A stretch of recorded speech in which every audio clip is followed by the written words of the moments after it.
तो मैं हूँ वंदना भारती और आप देख रहे हैं कमोडिटी इनसाइट्स। गोल्ड सिल्वर की डिलीवरी अभी यहाँ पे बहुत तेजी से दी जा रही है, ली जा रही है, और ये है हो रहा है कॉमिक्स में और शिफे में। यानी कि जैसे यहाँ पे प्राइसेस डाउन साइड आए हैं, गोल्ड सिल्वर की फिजिकल डिलीवरी की जो डिमांड है वो बढ़ती हुई नजर आ रही है। अगर देखा जाए तो ये जो एक्यूमुलेशन जोन है, ये थोड़ा सा भी यहाँ पे डीप होता हुआ आपको नजर आ सकता है। मैं आपसे शेयर करना चाहूंगी कि कौन से लेवल्स हैं यहाँ पे प्राइसेस को हम और मूव होता हुआ डाउन साइड की तरफ यहाँ पे देख सकते हैं, क्योंकि फेड की मीटिंग है और फेड की मीटिंग की वजह से थोड़ा सा जो प्राइसेस है वो ऑक्सीलेट कर रहा है एक रेंज में, और 50 डेज का जो एक मूविंग एवरेज है उससे प्ले करता हुआ नजर आ रहा है। प्राइसेस में बहुत ज्यादा डाउन साइड क्यों नहीं है, इसकी वजह यहाँ पे फिलहाल आपको ये दिख जाएगी, क्योंकि अभी डॉलर इंडेक्स जो है वो सबसे ज्यादा एक सेफ हेवन बाइंग का जरिया जाना जा रहा था अपार्ट फ्रॉम क्रूड। तो यहाँ पे हम लोगों ने 100.5 के बाद एक फॉल आता हुआ देखा है। आज के दिन फेड की मीटिंग है, किसी भी तरीके का अगर कोई नेगेटिव कमेंट्स आता है तो डॉलर इंडेक्स में एक फॉल आ सकता है, वो 99 की तरफ भी आता हुआ दिख सकता है। यही कारण है कि गोल्ड में बार बार एक डाउनफॉल का बन रहा है, लेकिन स्टेबिलिटी जो है यहाँ पे आके प्राइसेस जो है वो स्टेबल हो रही है। बार बार ये 50 डेज के पास एक दो तीन ट्रेडिंग सेशन हम लोगों ने यहाँ पे देखा है कि प्राइसेस लोअर साइड जाता है और फिर वहां से संभलता है। यहाँ पे भी 50 डेज के करीब आया, यहाँ पे भी 50 डेज के करीब आया। तो बार बार ये रेंज जो है ये एक सपोर्ट रेंज बनता हुआ नजर आ रहा है। 4970, 4977, ये एक रेंज है जिसको ब्रीच करने के बाद ही यहाँ पे आपको फर्दर करेक्शन देखने को मिलेगा। और ये करेक्शन यहाँ पे किस तरीके का हो सकता है वो मैं आपसे बताना चाहूंगी। यहाँ से देखिए, ये एक पैरेलल लाइन में ड्रॉ कर रही हूँ और इसके बीच में ये करेक्शन जोन आपका हो सकता है ये वाला, यानी कि 4970 ही। इसको इनफैक्ट हम थोड़ा सा इसको डाउन करते हैं और मान के चलते हैं 4970 से आपको ये वाला रेंज रहेगा करीब करीब 4827 वाला। लेकिन आपको वेट करना होगा, भले ही आप यहाँ पे ट्रेड ना करिए, जरूरी नहीं है कि आप सब दिन गोल्ड और सिल्वर में ट्रेड करिए जबकि मार्केट ट्रेंडी नहीं है। तो यहाँ आपको 4975 से नीचे की क्लोजिंग होती है तब जाके आपको फर्दर डाउन साइड देखने को मिलेगा, नहीं तो एक रिवर्सल आएगा, और रिवर्सल भी कोई बहुत बड़ा नहीं होगा, वो आपको ज्यादा से ज्यादा आपको 5100 का होगा। तो मान के चलिए कि अभी गोल्ड का जो मेजर जोन बन रहा है ट्रेडिंग का, वो $5100 से लेके नीचे की तरफ आपको अगर मतलब फॉल आता है तो बन सकता है 4822 वाला जोन बन सकता है। हमारी मार्केट में अगर बात की जाए तो वहां भी सेम स्टोरी है, 50 डेज को ये तोड़ नहीं रहा है। 50 डेज को एक एसएल आप बना सकते हैं, मतलब यानी कि 1,54,427 से नीचे जाए तो एक करेक्शन यहाँ पे आ सकता है, तब प्राइसेस जो है आपको कहाँ पे जा सकता है, 1,51,000 52,000 के करीब। तो अभी भी आपको इस सपोर्ट जोन का तोड़ना बहुत जरूरी है, उससे पहले आपको कोई भी ट्रेड यहाँ पे फिलहाल जल्दबाजी में नहीं लेना चाहिए।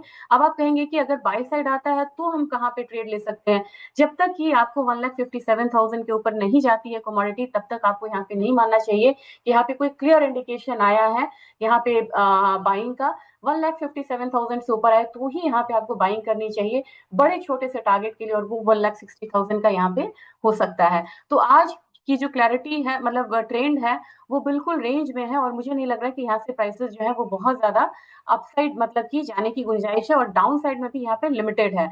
सिल्वर की बात की जाए तो सिल्वर यहाँ पे $77.46 का एक सपोर्ट बनाए हुए है, इसको अगर तोड़ेगा तभी नीचे जाएगा, नहीं तो यहाँ से रिवर्सल आता है तो मैक्सिमम आपको यहाँ पे 85 से $86 जाएगा, उससे ऊपर की गुंजाइश फिलहाल यहाँ पे नहीं लग रही है। और नीचे $77 तोड़ता है तो फिर वो जो जोन बनेगा वो 73 का बनेगा। फिर से बता दूं, $77 से नीचे $73, और 80 डॉलर से ऊपर आता है तब आप ये मान के चलिए कि $85 आएगा। तो बहुत नैरो रेंज कमोडिटी का बन रहा है, ट्रेडिंग आपको इसमें ही करनी है, नहीं तो आपको इसे अवॉइड करना चाहिए।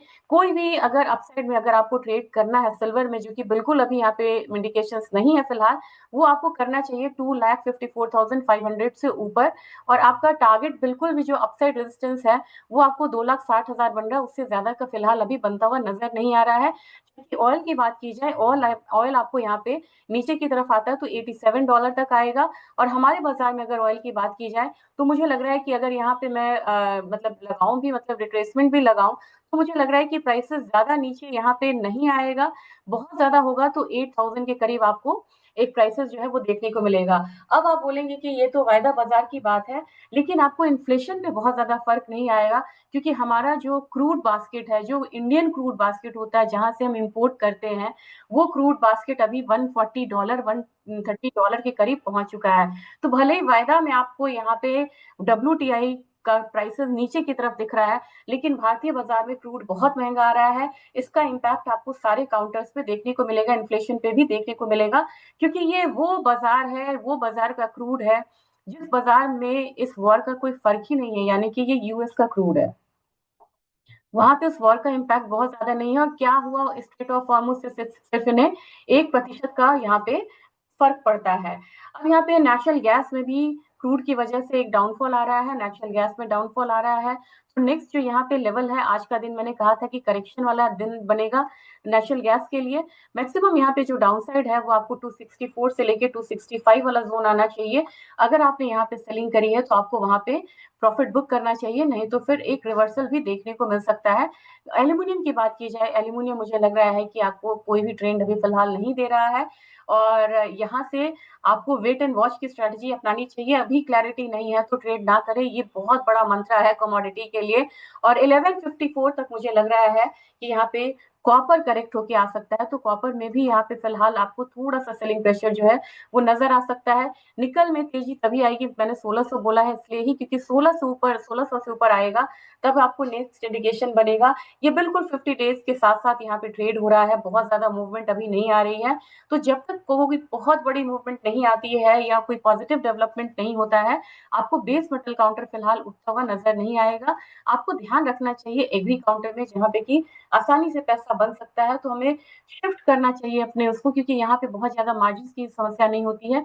मुझे लग रहा है कि एक बारी 22,000 2800 से लेके 23,000 वाला जोन हम यहाँ पे जीरा में आता हुआ देख सकते हैं। ये एक स्ट्रॉन्ग कमोडिटी है। जबकि आपको कोरिएंडर में भी मुझे लग रहा है कि 12,000 तक के जो लेवल्स हैं वो देखने को मिल सकते हैं। टर्मरिक में मैंने आपको कहा था कि टर्मरिक एक जोन में ट्रैप है, और 15,000 से ऊपर आता है तो मुझे इसमें 16,100 तक का जो लेवल है वो लेवल मतलब देखने को मिलेगा। मैं वेट कर रही हूँ कि जिस दिन ये 15,000 से ऊपर आए उस दिन मैं इसमें बोलूंगी कि आप इसमें एक्यूमुलेट कर सकते हैं। 16,100 मुझे लग रहा है कि एक बार ही आ सकता है। कार्डमम यहाँ पे बहुत मूवमेंट नहीं दिखा रही है। ग्वारगम में मुझे लग रहा है कि एक बाइंग यहाँ पे आ सकती है 10,200 के करीब, जबकि ग्वारसीड में भी मुझे लग रहा है कि एक बारी 15 वाला जोन जो है ये जोन आता हुआ आपको दिख सकता है। और आज मैं बात करूंगी यहाँ पे फेड के टूल रेट की, कि इसमें आपको किस तरीके से दिख रहा है कि प्राइसेस कैसे यहाँ मतलब इंटरेस्ट रेट आपको किस तरीके से मूवमेंट दिखा सकता है। तो जब आपको पता चलेगा यहाँ पे कि इंटरेस्ट रेट का जो भी यहाँ पे अभी वो 11 आवर्स अब यहाँ पे बाकी रह गए हैं, 11.5 घंटे, और इसका जो इम्पैक्ट है ये आपको कल के मार्केट पे देखने को मिलेगा। तो आपको आज मार्केट में पोजीशंस को कैरी फॉरवर्ड नहीं करना चाहिए। यहाँ पे आप देखिए 98.9% चांसेस हैं कि मार्च महीने में इंटरेस्ट रेट कट नहीं होगा। अप्रैल में क्या होगा? नहीं, अप्रैल में भी यहाँ पे कोई गुंजाइश नहीं लग रही है। मतलब इतना ही रेट जो है वो रहने की उम्मीद है यहाँ पे। अगर आप देखेंगे कि कोई चेंजेस मतलब कि यहाँ पे आ रहे हैं, नहीं। फिर हम चलते हैं अगले महीने में कि अगला हमारा जून में होगा, यानी कि मई एक गैप रहेगा, जून में रहेगा। तो जून में भी आपको सिर्फ 76% चांसेस हैं कि ये इंटरेस्ट रेट जो है वो यहाँ पे अनचेंज रहे, और कटने के चांसेस 22% है। अगर इस तरीके से आप जाएंगे तो मैंने देखा कि सितंबर महीने में जाके थोड़ा सा कंसेंसस जो है वो बन रहा है कि ये एट पार करीब करीब यहाँ पे आ रहा है, कि सितंबर से एक उम्मीद की जा सकती है। हालांकि इसको हम उम्मीद नहीं कहेंगे, लेकिन एट पार आ रहा है, मतलब कि इंटरेस्ट रेट कट की दिशा में बढ़ रहा है। और जब हम यहाँ पे अक्टूबर महीने में आते हैं तो जाके चांसेस जो है हायर बनते हुए नजर आ रहे हैं कि एक इंटरेस्ट रेट कम हो। तो फिलहाल इंटरेस्ट रेट की गुंजाइश कम है, लेकिन यहाँ पे फेड क्या बोलता है आगे के लिए, इन्फ्लेशन के लिए, एम्प्लॉयमेंट के लिए, ये बहुत बड़ा यहाँ पे मायने रखता है। और वहां पे अगर किसी भी निगेटिव डेटा की वजह से अगर फेड ने बोला कि यहाँ पे एक इकोनॉमी में स्टेबिलिटी नहीं है, तो डॉलर इंडेक्स में फॉल आएगा।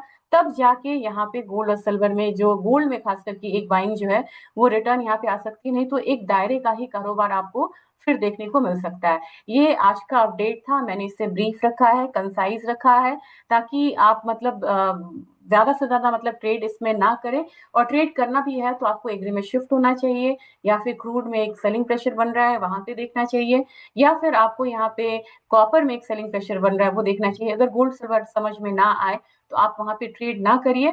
और रही बात यहाँ पे कि किस तरीके से मतलब कि ईटीएफ को मतलब ध्यान में रखना है, तो ईटीएफ एक बारी मैं यहाँ पे कवर करना चाहूंगी, क्योंकि काफी लोग यहाँ पे गोल्ड बीज वगैरह में बने हुए हैं, तो उनके लिए एक बारी मैं दिखाना चाहूंगी।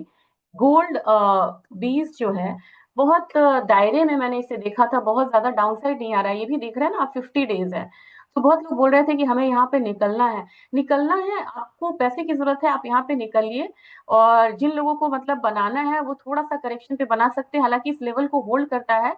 तो मुझे लग रहा है कि एक बारी 133 137 के करीब यहाँ पे आता हुआ दिख सकता है।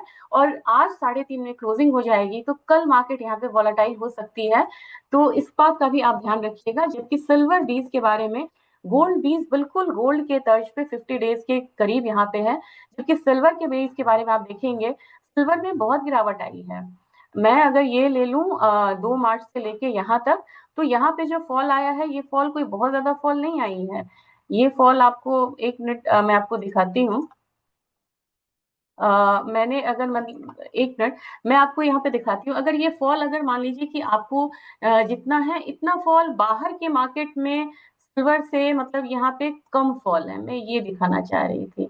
ये देखिए, ये लेकिन 16% का फॉल फिर भी यहाँ पे आपको सिल्वर में 20 में आता हुआ दिख रहा है। ये ध्यान में रखिएगा, और इसको हम कोशिश करते हैं सिल्वर से यहाँ पे कंपैरिजन करने की। ध्यान में रखिएगा 16% का फॉल है।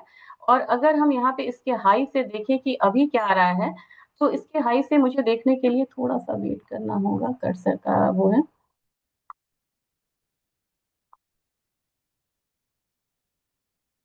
ये लगभग एट पार ही है, यहाँ पे ज्यादा फॉल है। 17.78%, यानी कि 18% तक का जो एक फॉल है वो आपको दिख रहा है। तो सिल्वर बीज और गोल्ड बीज दोनों होल्ड करके हैं। देखते हैं कि यहाँ पे कब से फ्रेश बाइंग आती है। और लोअर लेवल पे यहाँ पे इंस्टीट्यूशनल बाइंग से लेके सिल्वर बीज हो या गोल्ड बीज हो, ईटीएफ में बाइंग रिटर्न अभी आ सकती है। लेकिन इसका जो मेजर यहाँ पे महीना रहेगा वो यहाँ पे मार्च। आप भी समझ रहे हैं कि भारतीय बाजार में पैसा निकलेगा, लेकिन अप्रैल ऑनवर्ड्स यहाँ पे हम एक मतलब इन्फ्लोज आता हुआ देख सकते हैं। Thank you.